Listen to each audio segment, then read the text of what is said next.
Hello, welcome back to Small Market REI. I'm David Dean, and this is my co-host, Travis Goodwin.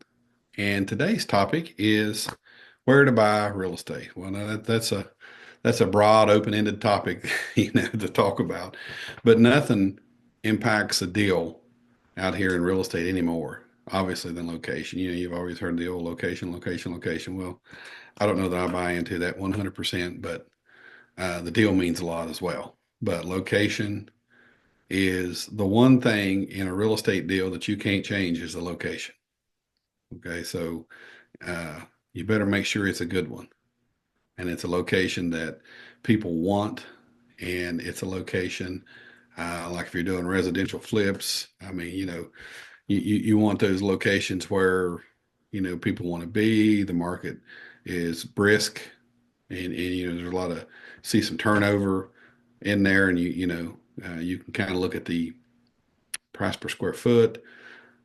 School systems mean a lot. Parks, public works, you know, uh, a lot of like some areas in our area, we have one area in particular that the municipal city works is really good, and people love that particular area because of the city, and they pick your garbage up, and they'll come and haul off debris and pick your leaves up, and they do all this stuff, and it doesn't really cost you any extra money, and they go out of their way to provide those city services for you. So that means a lot. A lot of people want to live in those types of areas. So you know um, a lot of people wonder, and a lot of people you know kind of hypothesize how we pick where we want to buy properties, whether it be here in West Virginia or if we're buying stuff outside the state. How do we go about it? And, on today's episode, we're going to turn this one over to Travis because this is his expertise. He does our leads. Uh, he looks at the market. He watches what's happening, and he's like the oracle when it comes to this sort of thing. So, Travis is going to share his screen and basically give you some sort of an overview of what our market, looks like here in West Virginia, and show you where we buy and where the activity is at, and where the mountainous areas are at, and where the unpopulated areas are at, and all that good stuff. And for the people out here in the small markets across the country, I think that you will probably see a real similar snapshot in your markets, of certain little towns, little pockets, and you see the activity, and then you see all this areas of nothingness. So, you know, without further ado, I'll let Travis get started, and he can kind of show you what our market looks like here in West Virginia. Yes, sir. Thanks for having me back on here, David. So, before I share the screen, I just want to get a little bit more into what we were talking about. You can buy and sell real estate anywhere. I don't care what the population is. You can find a house, you can buy it, you can try to resell it. The issue that you're going to have if it's not in the best area, it could be lower activity, which means slower sales. The area makes a difference when, your average day on market could be 30 to 40 days. But if it's in a really, really slow place, it could set for 6 months. I mean, which could happen anywhere, but your chances are higher once you're in these areas where there's not a lot of activity. Um, and good areas also could have pockets where it has slower activity. We recently bought a house in Sissomville, West Virginia, which the Sissomville market is usually pretty hot, but this property was up a creek, right? So it's up a hollow, up, out in the country, out in the middle of nowhere. So we had a little bit more difficult time selling that one. It didn't get what we thought it was going to get, so we ended up having to sell it. I don't think we necessarily took a huge loss, but we won't buy in that area again, is what we're saying. So maybe if we would have, not went by our instinct and pulled up a map and really started looking at the activity around it, maybe we wouldn't have bought it. So that's what I want to do today. I just want to share my screen here. Let's see. Can you see that, David? Yep. Awesome. Okay, so we're just on Zillow, regular Zillow. we're going to type in, first I'm going to type in West Virginia. We get a lot of leads throughout the whole state of West Virginia. Um, as you can see here, this should be the last, let's see what I got it on here. The last 30 days. And see, you can go back 90 days. You can go back 6 months. And if you notice, not a lot's changing, which is telling me that the areas, all these yellow dots is sold properties in the last 24 months now. And the areas don't really change much, meaning that all these little blank spots over here, there's just not a lot of activity. So if you were going to focus on West Virginia, you want to focus on the areas where all these little yellow dots would be packed together. As you can see up here, this is where we're at. We're closer to down here, Charleston. So I'm going to dig into Kanawha County. Some areas, some counties in our state have 6,000 people Yes. or less. So I mean, we have some very rural areas. It, and this is our county. So this is Mm. our whole county here. This is Sissonville, where I was just telling you guys we bought a property. There's not a lot of yellow dots. Let's see, where are we at now? We're 30 days back. Let's go 90 days back. See, there's a few more, but as you can see, there's not as much activity as here. You know, so this is Dunbar. Dunbar is a really good area. You can zoom in. These are the areas you want to be in. So if you were going to focus in Charleston, you want to be where everything's selling. You can see here. This is the west side of Charleston, which is known as a rougher part. They're doing some work there, but it's still a rougher area. And you can see there's activity, but it's kind of dry over here. You know, you cross over to South Charleston, you see a lot more activity. South Charleston's more of a nicer area, like an area where David was talking about, where, they pick up trash for you and they take care of the land around it. Um, so this is what I look at when I find a lead. I'm going to zoom in on a street. Let's say I get a lead over here on Christian Drive. I want to see what all's going on over here. I want to see how much activity is going on. I want to see what's sold. I want to switch it over. I want to see what's for sale. It's like, so a lot's being sold over there, but not a lot's for sale over there. That's a good sign to me. If I see a lot of yellow dots, but not a lot of red dots, you know, that means the demand must be high there. Would you agree, David? Yeah. So data can tell you everything you need to know. If you just look at the map, but sometimes it'll lie to you too. You gotta make sure you do your actual research. But when you're first starting out looking at a market, you want to look at the sold. You want to look at the yellow. You want to check and see how much data is around it.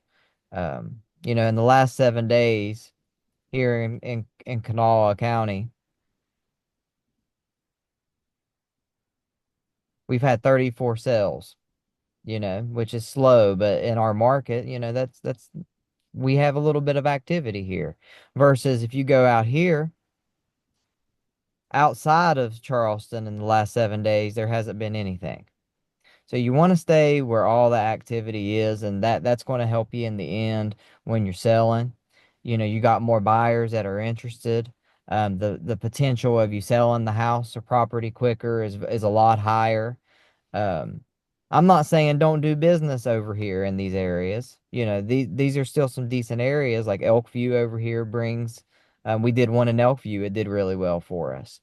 So you can still do deals in these areas, but you want to stay in the pockets of those areas. So let's see. Let's go back 30 days, and you can see some stuff's going on. Let's see in Elkview. Let's do 12 months in Elkview.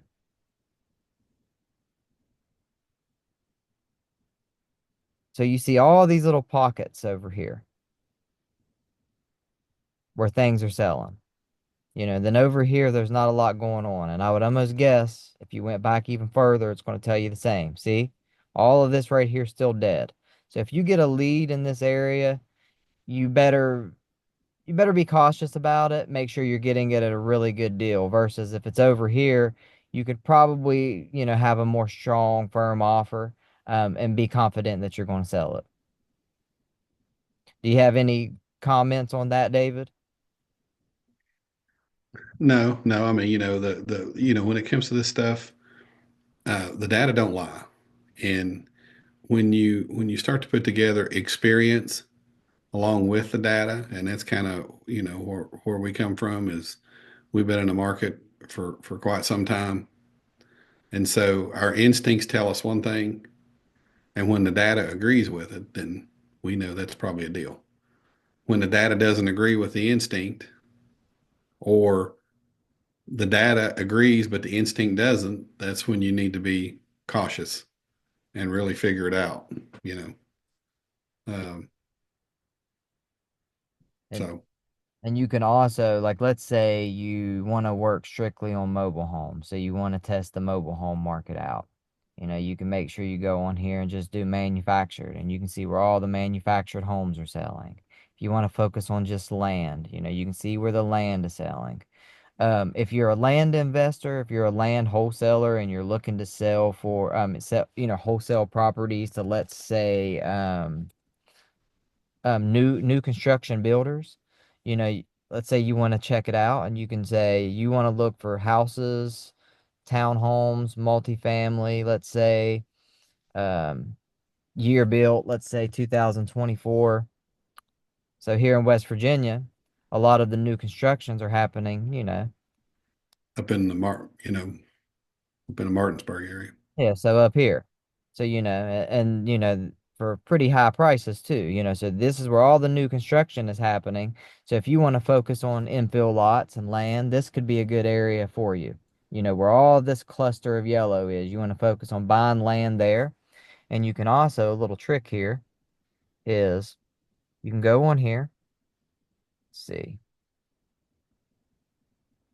This is a good trick to find buyers, builders, because my mouse isn't working for some reason. Give me a second. It was built by Ryan Holmes. So then you could go to Google, type in Ryan Holmes, try to find their contact information. Then you can ask these builders, what are they looking for?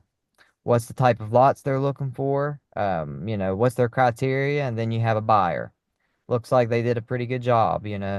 Um, so yeah, that's a good way to find buyers and find, whatever your niche is, your niche, you find it through here. And that's where you find the activity. Because in these smaller markets, it really is important that you do this, because you don't want to be, if you are in an area where you're over here and there's not a lot going on, you might want to move over here a little bit. You might want to do all your business over here, even if it is a few hours away from you, because you're not going to do much business if you're in Elkins. There's only so much you can do. Let's see. What else could we show him, David? Well, another point to make on this, even in these good areas that we're talking about, there's still a lot of external factors, Yes. you know, and that's where experience comes in. Is that the market says, the data says this is a good area, but then you look at the house, and you know the house on either side is falling down, and you know there's poor looking properties across the street, problem properties. That might not be the best place either. So that's where experience comes in, and sometimes just a little bit of common sense to say, even though this is in a great area, I'm going to struggle to sell this thing just because of what's around it. People don't want to be there. I like to look for areas too. Like if you look over here, you'll see a mixture of price ranges. You can see properties up to 248 over here and as low as 85K right here, which tells me that there's probably room for updating if you can find a house that's at these lower price range houses. Um, always look for the median house range of your area, and focus on areas that have that median house range, like we've talked about before, it's important to do that because the cost per square foot is important. And when you're flipping these houses, you want as much room as possible for a profit. So if the cost per square foot is low and it's a small house, you're not going to have a lot of room if it's a full remodel for a profit. You're doing your job for free pretty much. So that's something David's, made sure he's put into my head over the years. You got to make sure you're focusing on, like in our area, I would say the median price range now. I remember one time it was 150,000, but I'd say it's closer to what, 200 now, 225. Would you Oh agree? yeah. Yeah, give the last 4 years, the median household range is the prices went up. And right now when we're looking at pretty much a full flip, touching about everything, we're looking at 72 dollars a square foot right now in our market. So, I don't know how that compares to other people across the country, but that's what we're looking at. So, there's got to be some room there. Yeah, got to be room and there has to be activity. So South Charleston, West Virginia, you see here, just to give you a better example. So we're looking at the past 30 days again. In South Charleston, there was only one, but that's because South Charleston is a pretty booming area. So let's just go to Kanawha County as a whole. This county right here, 120 results, in the past 30 days. Let's check out what you think Boone would be a good one. Boone, Logan. Let's see what Boone has. Boone's had three in the past 30 days. That So, used to be one of my counties I worked years ago. So yeah, it was a lot tougher for sure. so there's a big difference there. If you're in Boone, it's a lot harder. It's a lot harder to find comps. It's a lot harder to find buyers. It's more spread out. So I always would say look at that activity in the last 30 days before you decide to do a deal there. Yeah, one thing to remember too, these are rural counties, Boone, Logan. I'm from Logan County originally, which is right south of Boone. And you can see, the activity is a little brisker in Logan. But also in these counties, not all the data is reported, Yes. particularly in the rural counties, because a lot of deals are sold for sale by owner, word of mouth between family members. And, a lot of that data doesn't ever make it to Zillow. So, there is, we all know that in the rural markets is, there's a lot of data that's never recorded. So so let's say I'm just getting started. I'm gonna go back to Kanawha. Let's say I'm just getting started. I'm trying to wholesale a house or flip a house or buy a rental property. And I want to focus where activity might be. You know, let's say I just happen to look into, like the South Hills area. And let's say I just want to take this zip code here and I'm gonna copy it. Let's say I'm gonna go to Deal Machine.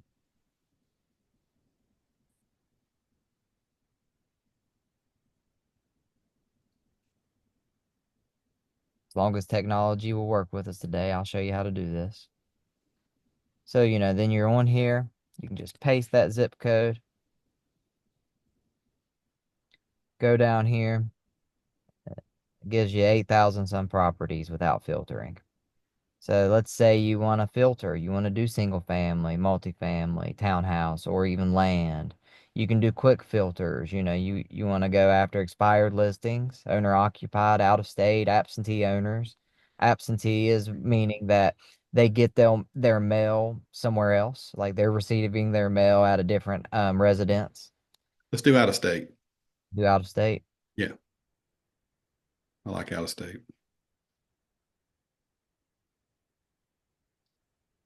So this little thing's in my way. I think that's 328 or 228 is what it's 338.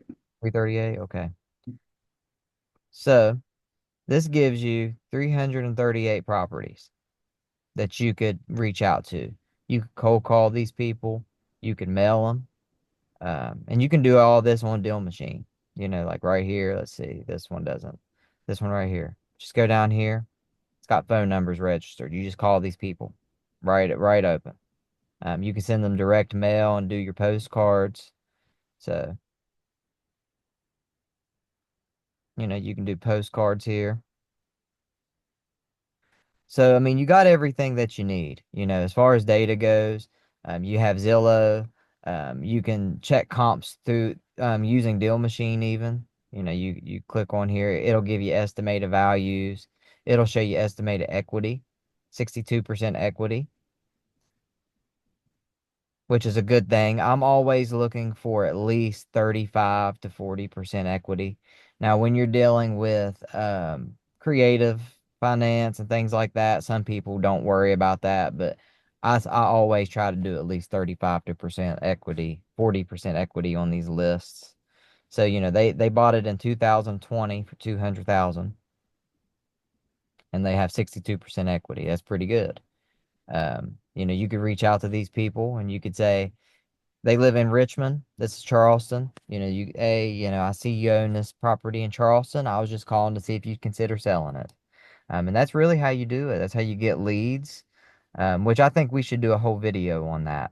A whole video on how to, from the cold call or the direct mail, how to do the conversation with them, and how to set up an appointment. That would be a good next video.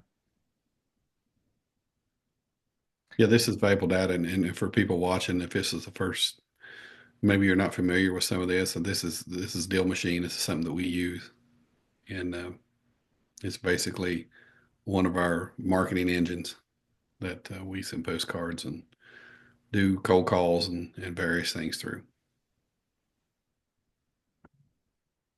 But yeah, I think that's some good data for you guys. Just watch for traffic. You always want to play in traffic. You don't want to you want to be on a busy street. That's one of the most important things with real estate I've learned is, if it's out, I understand like there's a particular buyer, and that particular buyer wants to live out in the country and be alone with chickens and all of that. But 9 times out of 10, that's not going to be your buyer. It's usually somebody that wants to be closer to the city in a convenient location. There's certain times where, that can work. Being out in the outskirts can work, but you're just not going to do as much business there. Yeah, I agree. Most of your business is from working class families and stuff, and they've got children. They want to be closer to schools, ball fields, extracurricular activities. Not have to travel. You know, 17, 18, 20 miles back and forth between the school, the ball fields, and home. So that keeps you in the pocket, so to speak, in the real estate business, investment business. And so if you can do business those areas and you can put your rentals in those areas and you can do your flips in those areas, you've always got a fighting chance to make some pretty good money, in those markets. Now, common sense comes in is when you drill down into those markets, on those streets, what's on those streets, what surrounds that property. Yes. That's where the common sense and experience comes in. And if it's not real good, even though the deal looks really good, my advice to you, is stay out of it. Yep. You know, we all kind of got an internal guidance system in us. I call it God source, but it tells us what we should and shouldn't do. And so when you're looking at that property, and even though it may look and sound all right, and the instinct is in there, the data says it's good, but there's something tugging at you, telling you to keeping you from moving on it. I always tell people listen to that instinct. As good as a deal may look, if your instinct and something inside you tells you no, you may want to stay out of it. You Yeah. know, and live to fight again on another deal.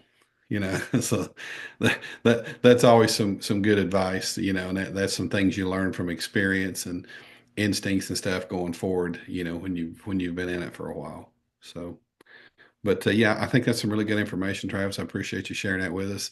And Travis grinds on this stuff every day, 5, 6, 7 days a week. He's grinding on the numbers and the areas, and as you can tell, he knows how to navigate Zillow and Deal Machine pretty quick. And so that's the part of the business that Travis does, and I'm more the guy that gets the money, flips the properties. I always say I'm the guy that turns it into cash. All right, and that's kind of our relationship when we do these types of deals. So I hope that you gain some knowledge and some valuable insight. If you've got questions, reach out, message us, and we'll be glad to talk to you and try to help you in any way we can. If you got questions about how we use DealMachine or any of these things, feel free to reach out. We want to remind you once again, we're not selling anything. We don't sell educational programs. We don't have, we're not selling ebooks. We're not doing anything. We're just trying to provide some content, provide some value to the small market real estate investors across the country. So we hope you subscribe to our channel and you share and like our videos and interact with us as much as possible. So on behalf of my co-host Travis Goodwin, I'm David Dean, and I thank you for watching.